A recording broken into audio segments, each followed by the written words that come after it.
So, another video of me talking about upcoming new Ghost Recon Breakpoint. This time, with breakdown all the details we know from world premiere, post-show, gameplay, walkthrough demo, official news articles, and news articles of other news outlet websites who had an interview with developers about survival mechanics in the game. By the way, I know it's early in the video to say, but I'm preparing more breakdown details videos on other topics of the game. So just to say, stay tuned for upcoming breakdown videos on different topics about Ghost Recon Breakpoint on my channel.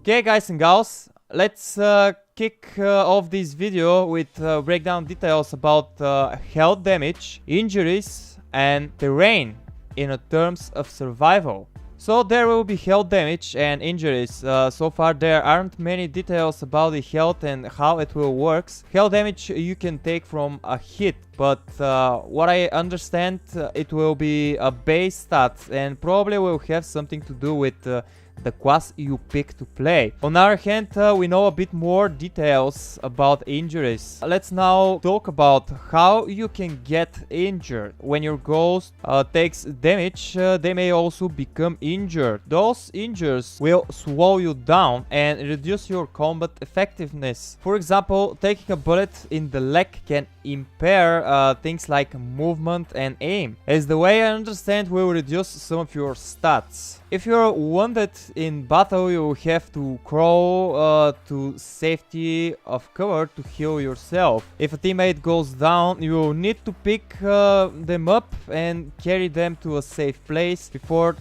treating their injuries or heal up. So in terms of injuries, there will be 3 tiers. So tier 1 will be limping occasionally and stamina reduce. Tier 2 will make your characters limping heavily, starts bleeding, and even affect your aiming. And tier 3 is where your character will stop running, stumbling and limping. Only handgun will be available. Another way your ghosts take his injuries are from the terrain you're crossing, and this is also new compared to previous Ghost Recon games. There will be a different terrain with different effects on your ghost. For example, steep slopes will make you slip and even fall. Crossing water will make you slow down. Snow will fall in your wake. All of this will have to do with your stamina. Your stamina to manage and maintain your stats by drinking water or take rest. In other words,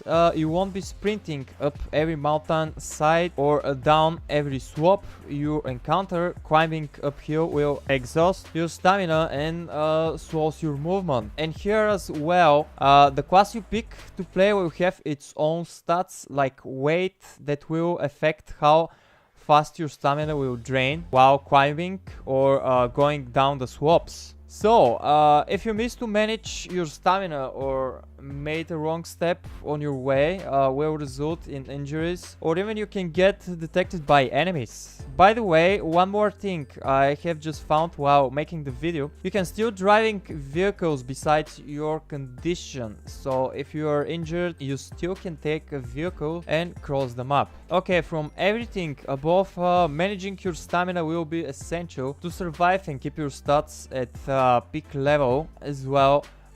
Drinking and eat also will maintain your stats at peak level. Developers describe the new survival mechanic as not making it difficult to stay alive and end up you can't play the game. The point is to immerse the player. In other words, as what other way developers describe this is out of script, but they describe that those effects they will not force you to eat and drink regularly. You can use this only to buff your stats. To summarize this topic, you can take health damage from hit by enemy or by crossing different type of terrain. Health damage can incur semi-permanent wounds that can severely impact your gameplay. In order to sustain those effects, you have to maintain your stamina and your class stats. Health damage you can heal through syringe. Each tier injuries can be healed through bandages. Downstate, we don't know yet if you play so what gonna happen, but in co-op, if teammate in downstate, we will need to pick up and carry to a safe place before reviving. Okay, that was for today's videos. Probably I'm gonna sound as broken record, but I will release a few more videos just to break down some of the details we already know about Ghost Recon Breakpoint before its release. This type of videos I'm kinda doing for the first time on my channel, and am I going to cover more games like this? Probably not for now, but who knows, maybe I'll change my mind in the future. Also depends on the feedback I'll get from this video from you guys and gals, and the following I'm going to release in the series. Well, probably some of you recognized already this style of videos. Yes, I do still ideas of making those videos from here and there, but my purpose is not just to get more views. Well, it's a secret. I really hope to get those views. I thought it would be a good idea to compile all the information we have already about Ghost Recon Breakpoint and break it down in different videos covering different elements of the game, just because I'm hyped, and maybe people who don't have time to follow all the news and new information released about Ghost Recon Breakpoint may appreciate my effort to collect all the information and break down in videos, so can get the better idea of what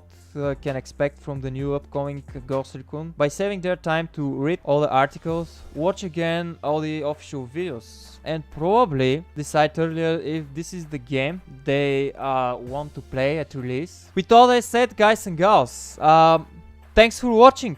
As like they said,